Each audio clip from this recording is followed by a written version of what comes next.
नमस्कार, मेरा नाम श्रवण कुमार बाजिया, गांव गिरधारीपुरा बेनिया के पास, तहसील दांता रामगढ़, जिला सीकर।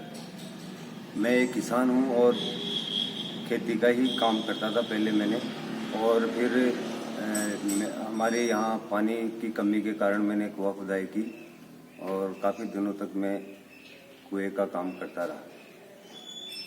फिर मैंने एक मोटरसाइकिल बाइक का वर्कशॉप खोला और बाइक का काम किया। फिर मैंने सोचा कि कुछ एक अलग किसानों के लिए हटके काम करें और किसानों के लिए इक्विपमेंट बनाए। तो मैंने शुरुआत में खरपतवार हटाने की मशीन बनाई और धीरे धीरे उसको चलाया खेतों में, तो वो काफ़ी सक्सेस हुई। फिर एनआईएफ का एक कोई बंदा आया मेरे पास में और मिला, तो उसने मेरे को एनआईएफ तक पहुंचा दिया।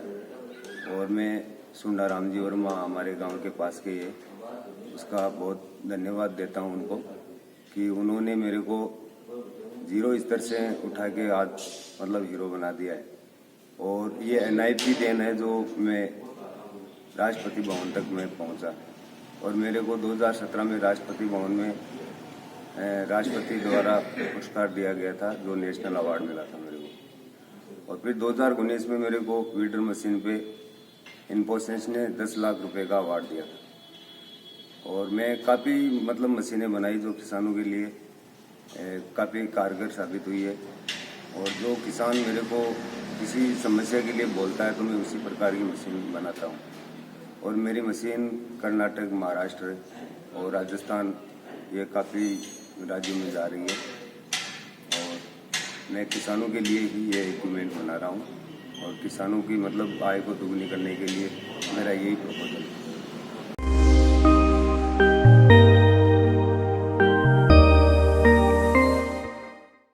देश के उन किसान वैज्ञानिकों को समर्पित है जिन्होंने अपने दिमाग और हुनर से सारी दुनिया में भारत का नाम ऊंचा किया। हम इस कार्यक्रम के अंतर्गत ऐसे ही किसान महानायकों से आपको मिलवाते रहते हैं। इस बार हम फिर एक बार चलेंगे राजस्थान के सीकर जिले में।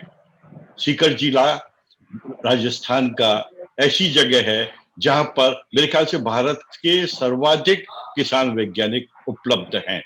अन्वेषक किसान जगह जगह आपको मिल जाएंगे। यहाँ पर दाता रामगढ़ तहसील है, उसका गांव है बेनिया का बास, और बेनिया का बास में गिरधारीपुरा जो डाणी है वहां पर रहते हैं श्रवण कुमार बाजिया। बाजिया जी, आपका बहुत बहुत स्वागत है। नमस्कार सर। नमस्कार। श्रवण कुमार बाजिया, उम्र 45 वर्ष, 10वीं की तक पढ़ाई की।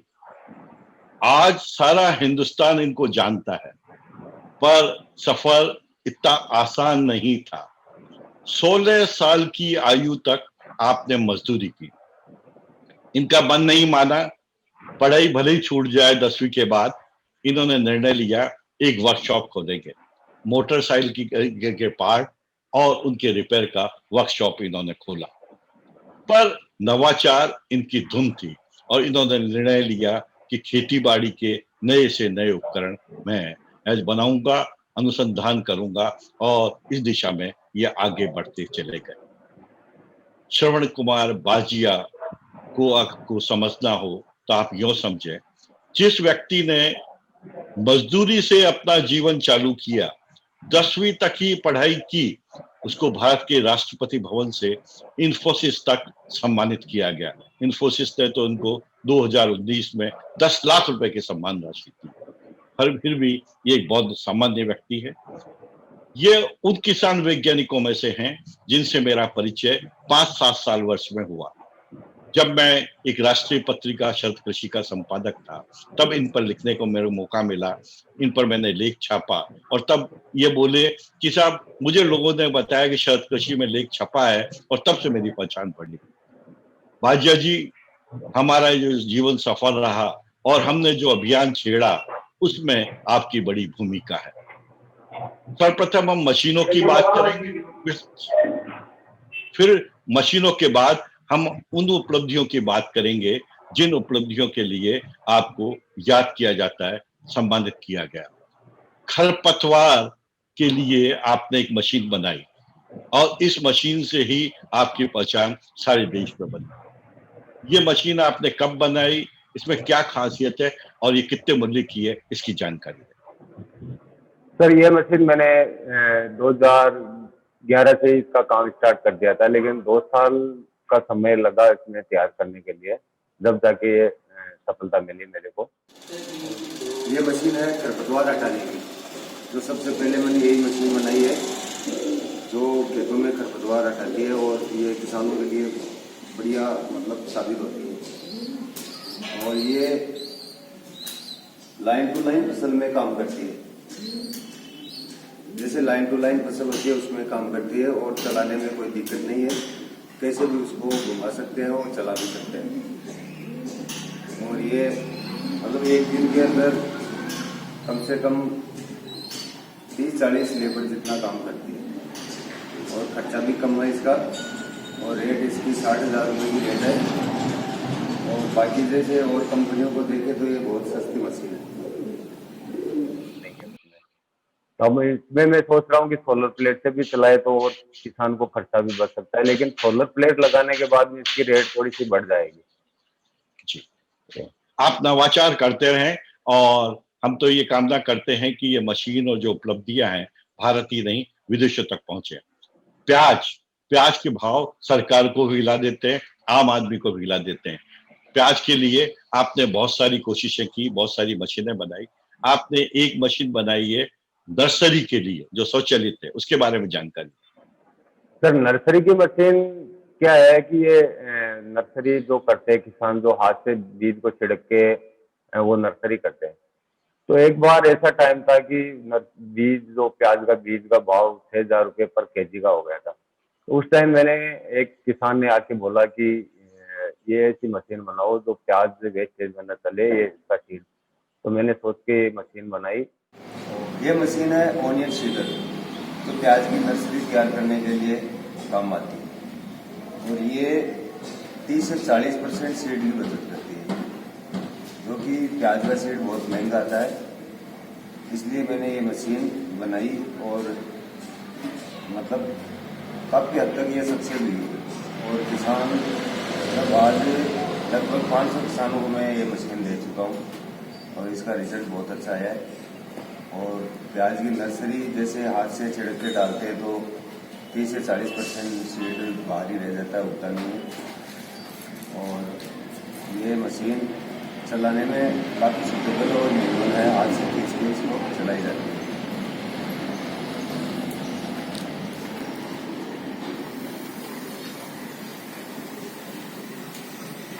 ये इस तरीके से कोई भी इसको चला सकता है और सीड की बुआई कर सकते हैं। आपने प्याज की रोबोटिक मशीन भी बनाई है, उसके दाम कितने हैं और इस मशीन के दाम कितने हैं जो आप बता रहे स्वचालित? सर रोबोटिक मशीन का अभी ट्रायल ही चल रहा है, उसकी रेट तय नहीं हुई है अभी। क्योंकि मैंने एक फार्मर को बोला है, फार्मर ने बोला कि ये आपको हाथ से खींचने वाली मशीन है, ज़्यादा थोड़ी शर्म लगती है, तो आप ऑटोमेटिक मशीन बनाओ। तो मैंने एक छोटा मॉडल बनाया अभी तो, और ये 60 मीटर की रेंज में उसको हम यूज में कर सकते हैं। तो इसकी और रेंज बढ़ाने के लिए इससे अभी कुछ और भी करना पड़ेगा। अभी मार्केट में नहीं डाली इसको। ये मशीन कब तक बनने की उम्मीद है? ये ज़्यादा टाइम तो नहीं लगेगा इसमें, लेकिन अब 12 महीने तो और लग ही जाएंगे।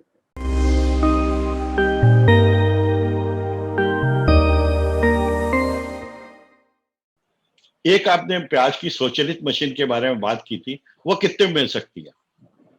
कौन सी मशीन? आपने जो बताया है कि प्याज की सर्वप्रथम आपने एक मशीन बनाई नर्सरी के लिए, उस मशीन की कीमत कितनी है? उसकी 10,500 रुपये अभी मार्केट में वही रेट चल रही है, लेकिन मैं और सस्ता करना चाहता हूँ उसको। इस साल कर देता, लेकिन लॉकडाउन की वजह से मेरा कोई कंपनी से कॉन्ट्रैक्ट होने वाला था क्वांटिटी में बनाने के लिए, तो वो सस्ती पड़ जाती, लेकिन अभी नहीं हुई है वो। प्याज की खुदाई में मजदूर बहुत लगते हैं।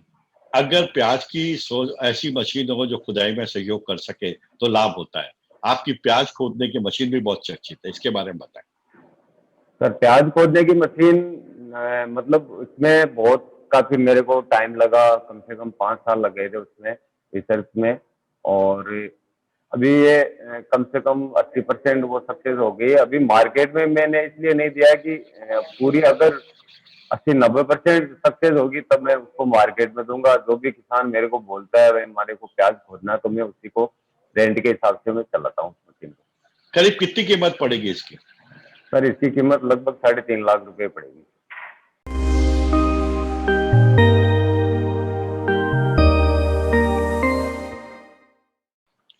प्याज की जो सर बिजाई है हाँ वो भी अगर मजदूर, क्योंकि आप ही देखिए समर्थन मूल्य मिलता है, पर समर्थन मूल्य में किसानों को मजदूरी नहीं मिल पाती।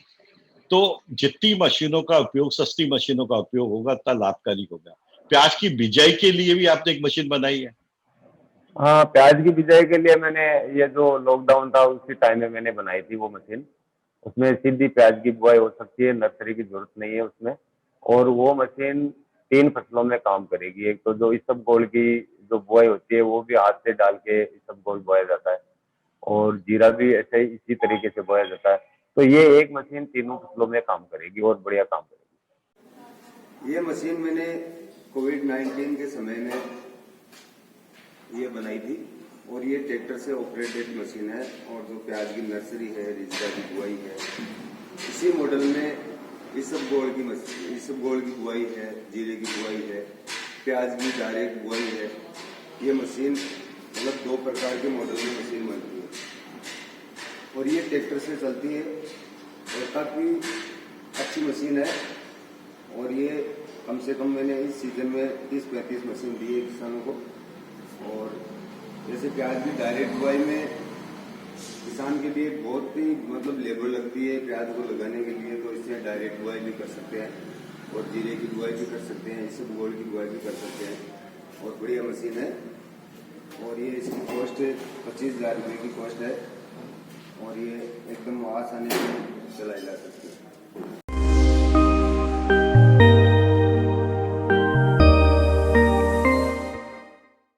श्रवण बाजिया ने खरपतवार की मशीन के बारे में बताया, और ये बताया कि प्याज की जो मशीनें हैं उनके बारे में आपको बताया।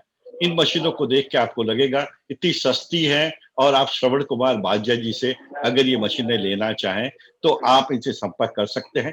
करेंट किसान कार्यक्रम में हम किसान वैज्ञानिकों का पूरा पता, मोबाइल नंबर, ईमेल भी बताते हैं, जिससे सीधे आप इनसे संपर्क कर सकें।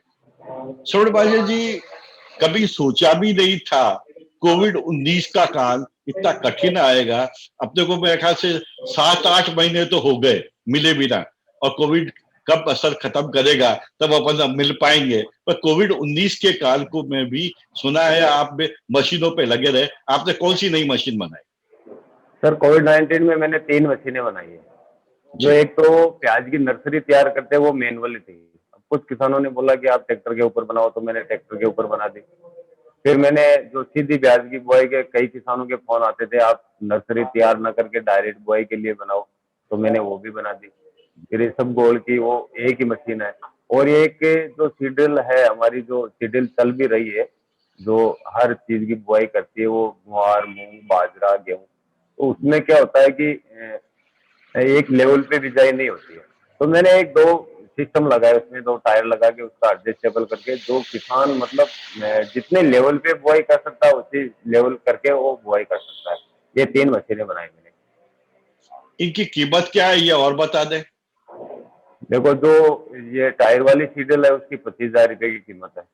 और जो प्याज की सीधी बुआई, जीरे की बुआई और इसबगोल की बुआई, उसकी 32,000 रुपये की रेट है।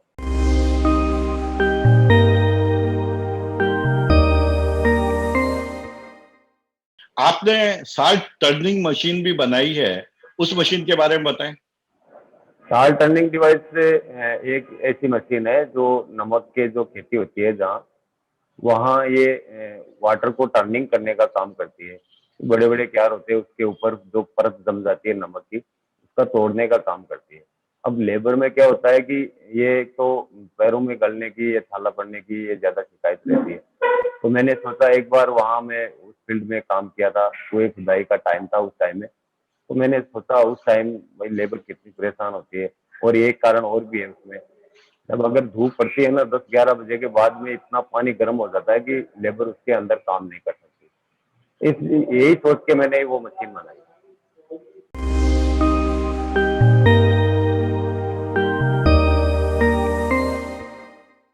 पीवीसी पाइप डालने के लिए भी आपने कोई मशीन बनाई है?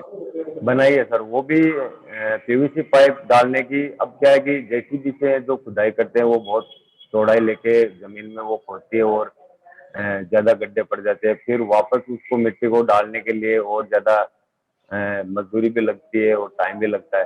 तो मेरी मशीन है जो जितना पाइप है उतनी ही साइज की वो खुदाई करेगी और एक दिन में कम से कम 10 किलोमीटर की वो पाइप डाल सकती है। और बाकी मशीन है जो जी। एक दिन में 1 किलोमीटर से ज्यादा खुदाई नहीं कर सकती।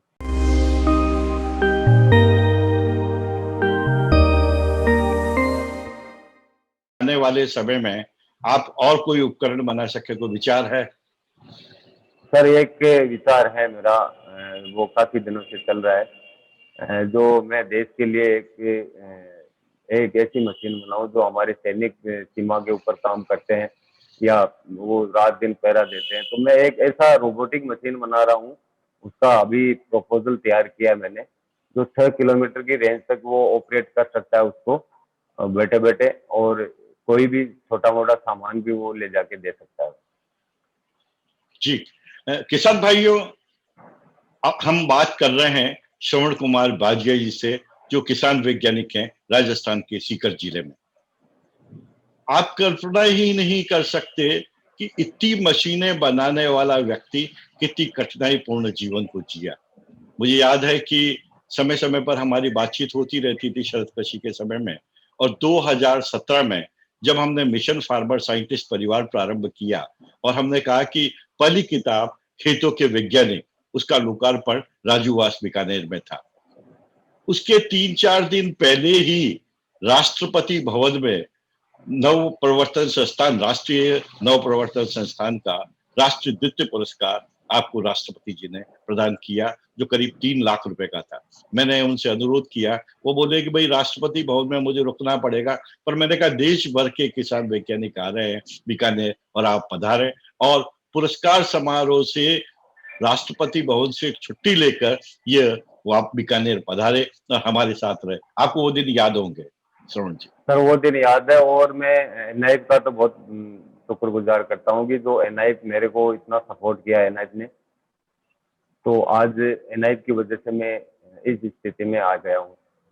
और किसान भाइयों जी, श्रवण कुमार बाजिया जी ने चर्चा की एनआईएफ, नेशनल इनोवेशन फाउंडेशन, राष्ट्रीय नव प्रवर्तन संस्थान, भारत सरकार के विज्ञान और प्रौद्योगिकी मंत्रालय के अंतर्गत यह है, और इसने किसानों के जीवन में बदलाव में बड़ी भूमिका अदा की। मुझे याद है कि पिछले कोविड के पहले जब भी चर्चा करते थे, ये बोलते थे कि मैं अहमदाबाद में हूँ, वर्कशॉप में काम कर रहा हूँ और मशीनों का विकास कर रहा हूँ। भारत सरकार को हम सलाम करते हैं इस नव प्रवर्तन संस्थान के लिए, जिसके कारण श्रवण कुमार बाजिया और ऐसे साथी आगे बढ़ सके। बाजिया जी, राष्ट्रपति भवन की आपने यात्रा की, इसके बाद आप वहां पर गए, और मुझे याद है कि उसमें पहले साल आपको सम्मानित किया राजूवास ने खेतों के वैज्ञानिक सम्मान से। उसी साल दूसरा कार्यक्रम हुआ वैज्ञानिक किसान पुस्तक का।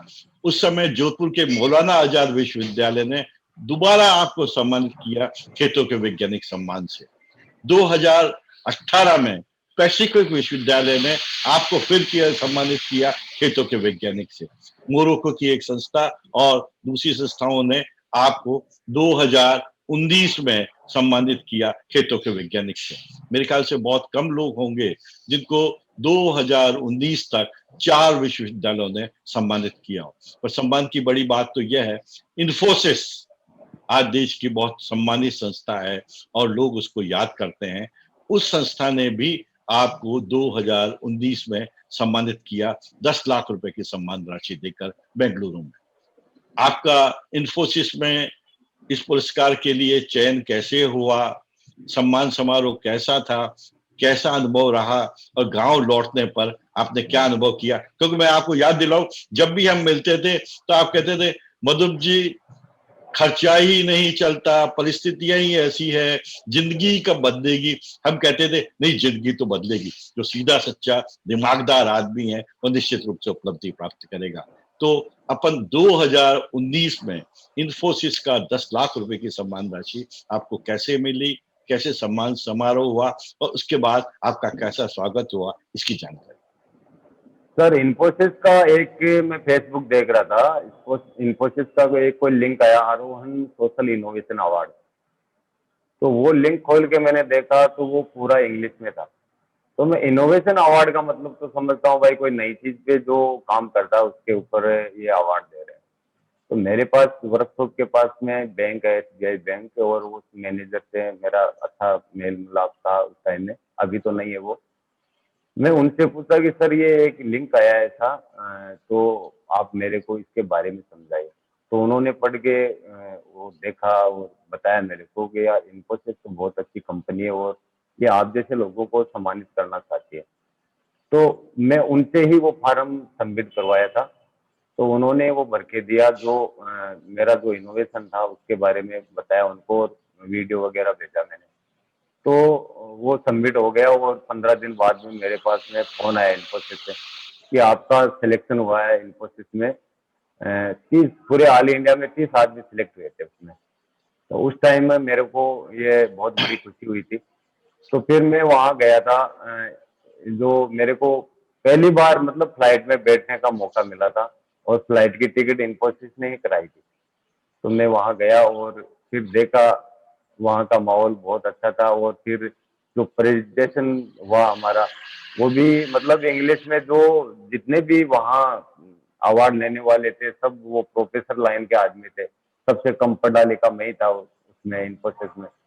तो मैंने उनको बोला कि मेरे को अंग्रेजी आती नहीं है, तो मैं हिंदी में ही बात करूँगा। तो फिर सुधा मूर्ति जी ने कहा कि आप बोलो, हिंदी बोलो आप, कोई दिक्कत नहीं आएगी। तो ये सफर मेरा इतना मतलब बहुत बढ़िया रहा। और फिर दोबारा और सिलेक्शन हुआ, जो मैं ब्रॉन्ज अवार्ड के लिए वहाँ चुना गया था। तो फिर ब्रॉन्ज अवार्ड मेरे को 10 लाख रुपए मिले थे। और उस 10 लाख रुपए मिलने के बाद में मेरा धंधा इतना मतलब प्रोडक्शन बढ़ा दिया मैं उस राशि से। जो मेरा कर्जा भी था उसको भी मैं लोगों को दिया, और फिर मेरा काम चल गया।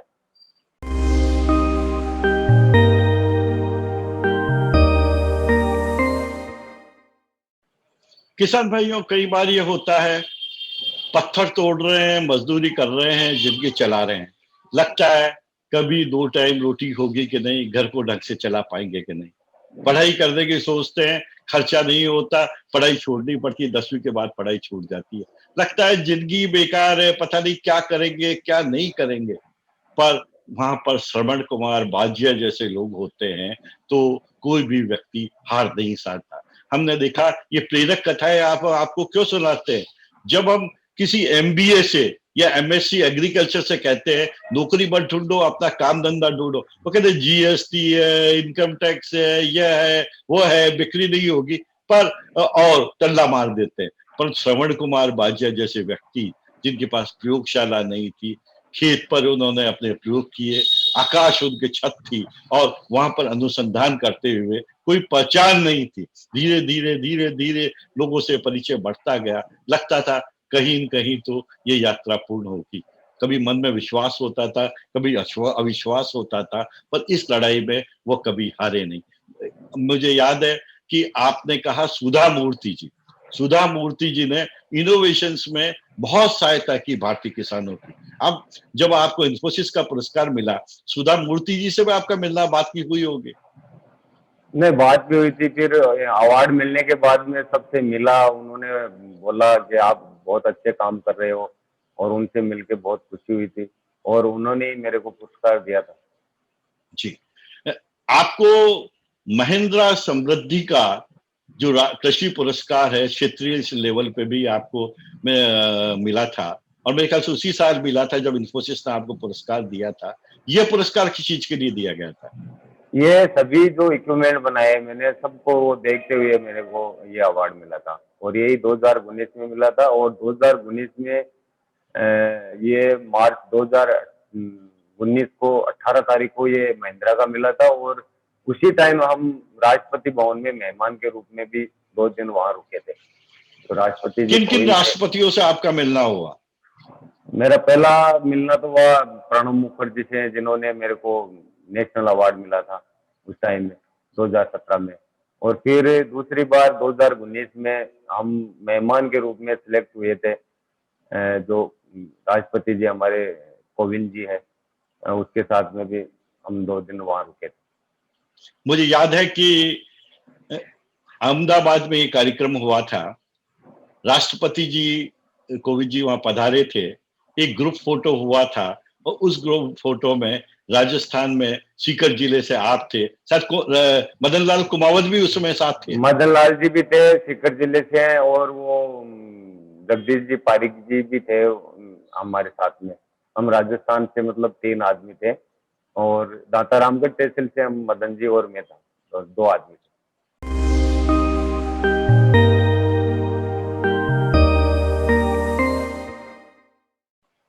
करंट किसान के दर्शकों, सीकर जिले के लिए हमने बताया कि राजस्थान की सब ये उर्वरा भूमि किसान वैज्ञानिकों की है। शायद ये देश का कोई जिला होगा जहाँ इतने किसान वैज्ञानिक हों।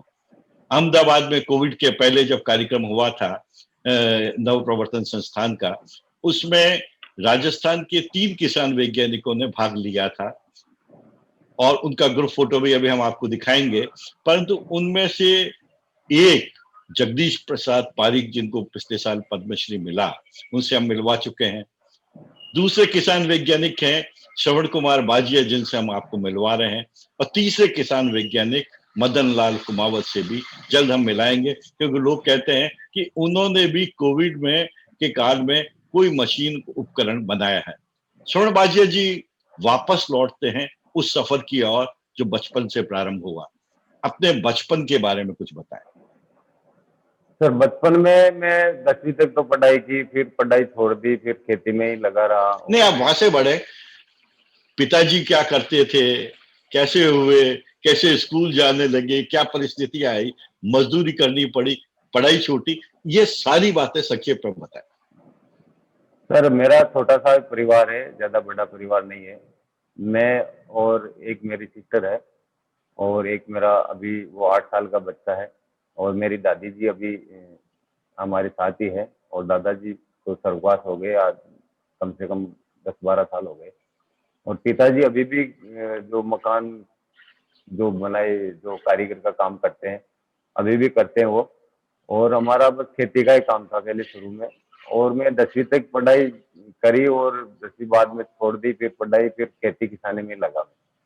फिर धीरे धीरे हमारे यहाँ पानी खत्म हो गया। फिर मैंने सोचा कुछ मजदूरी करनी है, तो फिर मैंने कुएं खुदाई का काम स्टार्ट किया।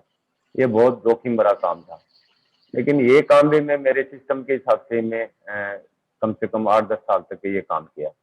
फिर अचानक मेरे एक परिवार में चाचा जी लगते थे, वो मेरे साथ ही काम करते थे। तो उनकी कुएं में गिरने से मौत होने के बाद में मेरे को बहुत आहत हुआ, और बहुत ही मतलब 6 महीने तक मैं कुछ काम भी नहीं किया, घर पे ही बैठा रहा।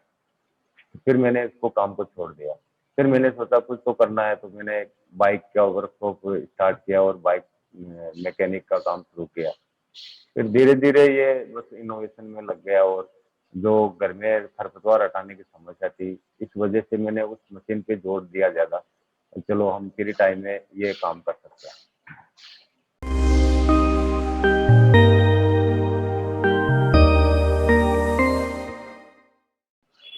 श्रवण जी, एक समय था जब पढ़ाई छूटी, घर में गरीबी थी। दूसरा समय आया जब आपने मजदूरी चालू की जीवन चलाने के लिए। तीसरा समय आया जब आपने वर्कशॉप चालू किया मोटरसाइकिल रिपेयर के लिए। उन सब समयों में आपका लोगों से परिचय निश्चित रूप से होता होगा, लोगों से मिलते होंगे। धीरे धीरे जिंदगी बढ़ती गई, और 2017 में जब राष्ट्रपति जी ने आपको सम्मानित किया 3 लाख का पुरस्कार, उसके बाद में भी आपके मन में था जिंदगी कैसे चलेगी, खर्चा तो चलेगा नहीं। ईमानदार आदमी के लिए जीवन बहुत कठिन होता है। परंतु इन सब यात्राओं के बीच में जब 2017 में ही मिशन फार्मर साइंटिस्ट परिवार की हमने शुरुआत की, और आप इसके सबसे सुदृढ़ सदस्यों में से हैं, तब एक मन में सवाल तो उठता है, ये जो डिजिटल मीडिया है, जिस पर हम बातचीत कर रहे हैं, ये मीडिया बड़ा अजीब है श्रवण जी। हाँ जी। किसी का जन्मदिन हो, किसी व्यक्ति का कोई छोटा मोटा कार्यक्रम हो, शहर में कोई प्रमाण पत्र दिया गया हो, धड़ाधड़ सैकड़ों लोगों के व्हाट्सएप मैसेज आ जाते हैं, सब कुछ आ जाते हैं। परंतु जब कोई व्यक्ति गरीबी से निकल के, सुविधाओं से निकल के बुरी स्थिति में भी हीरो बन जाता है, तो मैं कई बार देखता हूं जब ग्रेट किसान का ये कार्यक्रम दिखाई देता है। जैसे पिछला कार्यक्रम परमाराम जी का था, जिस व्यक्ति ने अस्पताल में गया, अपरिचित व्यक्ति को किडनी दे दी और किडनी दे के 20 साल के बाद घर वालों को बताया। जो व्यक्ति बीज पैदा करता है और बीज पैदा करने के बाद कहता है मेरे से ले जाओ 200 ग्राम बीज, क्या पैसे का क्या करता है? अपन तो उसको आप 200 ग्राम दूसरे को मुफ्त बीज दे देना। जो व्यक्ति यह कहता है कि मैं ट्रैक्टर बनाया, जिस व्यक्ति ने ट्रैक्टर के विकल्प में छोटा सा यंत्र, मैंने जब पूछा उनसे कि भाई आपने ये बनाया कितने का है, कि किसकी कीमत, पुरानी मोटरसाइकिल ले आओ, पुरानी साइकिल ले आओ, मैं बना दूंगा। ऐसे व्यक्ति का जब कार्यक्रम में डिजिटल मीडिया को टटोल रहा था, तब मैंने देखा, बहुत कम लोगों ने देखा, यही महेंद्र मधु का जन्मदिन होता, हजारों लोग बधाई देते हुए होते। ये स्थिति बड़ी व्यथा करती है। मैं तो जीवन के 74वें वर्ष में हूं श्रवण जी। आने वाला जमाना आप जैसे साथियों का है। इतने पुरस्कार, इतने सम्मान लेके दूसरे साथियों को सहयोग करें, दूसरे साथियों को अच्छे काम के लिए प्रेरित करें, ये जरूरी है। तो आप जब ये नई दुनिया में जब इंफोसिस से सम्मानित कर दिया, राष्ट्रपतियों से मिल लिया, आपकी क्या सोच है कि क्या हमें जिन लोगों को हमारे जैसे काम कर रहे हैं, क्या उनका सम्मान नहीं करना चाहिए, उनका साथ नहीं देना चाहिए? आप क्या सोचते हैं? नहीं, ये तो सम्मान की बात तो बहुत बढ़िया है सर।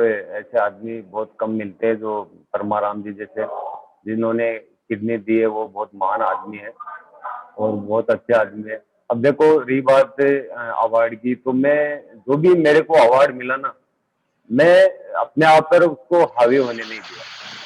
अब मैं जो अवार्ड के लिए देखिए, आपने बहुत बड़ी बात कही। मजदूरी से निकला, इनाम मिले, राष्ट्रपति भवन में गए, इन्फोसिस जहां नौकरी कठिन होती है वहां 10 लाख रुपए का सम्मान मिला, पर सिर पर हावी होने नहीं दिया। मैंने कहा दिल समृद्ध होगा तो मैं अच्छा करूंगा, मेरे साथी अच्छा करेंगे। आप बताइए। हाँ, तो मैं उसको हावी नहीं होने दिया। जो जितने भी अवार्ड मिले, मैं नहीं तो किसी को बोला और नहीं किसी को कहा, मैं मेरे काम में ही लगा रहा। अब जितने भी ये ट्रॉफियां पड़ी थी मेरे पास में, एक कोने में पड़ी हुई थी सब, तो एक दिन मेरे को एक मेरे ही साथी ने बोला कि यार तुम इसकी कदर नहीं कर रहे हो, इसको एकदम में कोई ऑफिस में सजा के रखो इसको।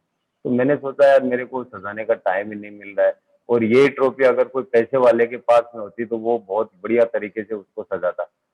तो उन्होंने खुद खर्चा करके मेरा एक छोटा सा ऑफिस बनाया, और उन्होंने जितने भी ट्रॉफियां थी मेरे पास में वो खुद वो सजा के गया। यार इनका भी सम्मान करो भाई। सम्मान तो मैं कर रहा हूँ, लेकिन अब इतना मैं यही चीज को मानता हूँ कि जो कई मैंने देखे हैं, कई में जो अवार्ड मिलने के बाद में ईगो आ जाता है, वो मैंने कभी अवार्ड को हावी होने ही नहीं दिया, और मैं लोगों को भी कहता हूँ ये बात। और मैं ज्यादातर मतलब किसानों को ध्यान में रखते हुए हर चीज में किसान के ऊपर ही ज्यादा फोकस, क्योंकि मैं किसान हूँ और मैं समस्या को मैं समझता हूँ, किसान को कितनी समस्या आती है और क्या।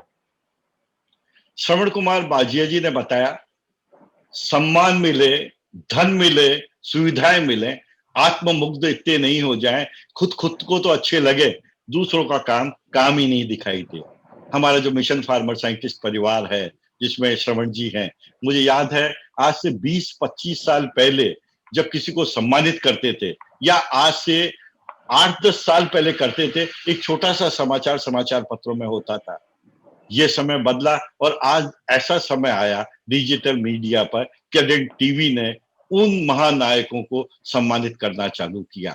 आज श्रवण बाजिया जी की मौजूदगी में मैं ये साझा करना चाहूंगा कि एक समय था कोई पहचान नहीं थी, दुनिया में कोई पुस्तक नहीं थी जिसमें कि किसान वैज्ञानिकों के जीवन संघर्ष की कहानी हो, अनुसंधान की कहानी हो।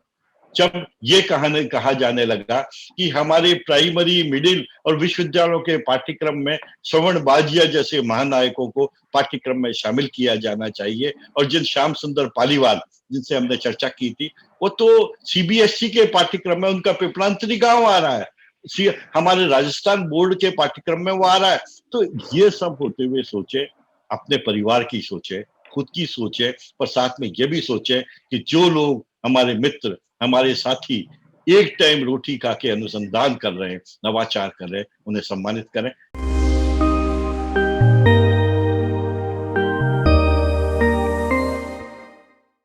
श्रवण जी, आज आपसे चर्चा बहुत अच्छी रही। कुछ बातें आपने कही, कुछ बातें हमने कही। आपने व्यथा से लेकर हीरो बनने तक की बात कही। हमने उस संघर्ष की बात की जो 50 साल से मैं कर रहा हूं और जिन लोगों से मैं जुड़ा हुआ हूं। कई बार लगता है व्यस्त हैं इसलिए हम भूल जाते हैं। आप वो दिन नहीं याद करते जब न मीडिया पूछता था, न गांव वाले पूछते थे, न घर वाले पूछते थे।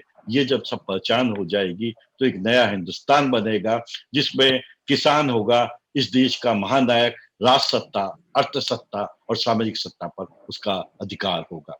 श्रवण जी, इन अनुभवों के बाद किसानों को, नवाचारी किसानों को आपका क्या संदेश है? सर, किसानों को मेरा यही संदेश है कि किसान अगर अपनी आय को अगर बढ़ाना चाहते हैं तो सिस्टम से काम करे और सही तरीके से काम करे। जो आजकल का टाइम ये है कि सब टेक्निकल युग आ गया और हर चीज में अगर टेक्निकल तरीके से हम करेंगे तो खेती में कभी घाटा हो ही नहीं सकता है। और जो इक्विपमेंट के हिसाब से जो काम करता है, जैसे मैंने जो मशीनें बनाई है सीड के लिए है और वीडर मशीन है वीडिंग के लिए। अब उसमें क्या होता है कि ये पेस्टिसाइड दवाएं डाल के, वो खरपतनाशी दवाई डाल के वो उसको नष्ट करने की कोशिश करते हैं, लेकिन वो बहुत घातक सिद्ध होती है। इसलिए यही सोच के मैंने ये मशीनें बनाई कि खरपतवार कोई नुकसान नहीं करता है। अगर जमीन में खरपतवार के छोटे छोटे टुकड़े करके वो अगर मशीन हमारी डाल दे तो उसको हरी खाद के रूप में भी वो काम करती है। और बाकी जैसे और ओनियन सीडर वगैरह है वो भी, मतलब ऐसी सिस्टम से अगर काम करे तो मतलब किसान कभी घाटे का नुकसान नहीं कर सकता। श्रवण कुमार बाजिया से हमने बात की। उन्होंने कहा सिस्टम से काम करेंगे, आत्मविश्वास से काम करेंगे, दिमाग के साथ दिल को भी साथ में लेंगे तो भारतीय किसान के लिए खेती किसानी घाटे का सौदा नहीं है। अगर आपकी समझ में उत्पादन में कोई दिक्कत आती हो, उपकरणों में कोई दिक्कत आती हो, आपको प्रसंस्करण में दिक्कत आती हो, आपको मार्केटिंग में दिक्कत आती हो, तो आप ऐसे महानायकों के साथ संपर्क क्यों नहीं करते? क्रेडिट किसान ने जब यह कार्यक्रम चालू किया तब उद्देश्य यह था, इन महानायकों का परिचय कराना उद्देश्य नहीं था। ये उद्देश्य था कि ये 50 व्यक्ति, 55 व्यक्ति अगर ऐसा जो अनुसंधान कार्य कर रहे हैं इसको अगर दूसरे व्यक्ति देखे, इनकी मिनकपन को दूसरे व्यक्ति देखे तो निश्चित रूप से समाज जीने लायक हो जाएगा। हमारा ये सफर निरंतर जारी रहेगा और हम विश्वास करते हैं किरण किसान कार्यक्रम जो किरण टीवी का है वो भारतीय किसान वैज्ञानिकों का ऐसा मंच बनेगा जो एक नए भारत के निर्माण में बड़ा भागीदार होगा। आपको लगता होगा 50-55 आदमी क्या होते हैं? महात्मा गांधी को राष्ट्रपिता कहा जाता है, एक व्यक्ति को कहा जाता है पूरी दुनिया याद करती है, सुभाष चंद्र बोस को पूरी दुनिया याद करती है। अगर 50 श्रवण कुमार बाजिया हो जाएं और वो दिल से सोचने लगे, सबके हित के लिए सोचने लगे, तो आप निश्चित रूप से मानिए कि भारतीय किसान बेचारा नहीं रहेगा, महानायक रहेगा, निर्णायक रहेगा। श्रवण बाजिया जी, आपको बहुत बहुत धन्यवाद। नमस्कार। नमस्कार सर। प्रत्येक रविवार को इसी समय हम आपको मिलवाते रहेंगे एक और किसान महानायक से। ये भेंट, ये सिलसिला निरंतर जारी रहेगा। नमस्कार। नमस्कार सर।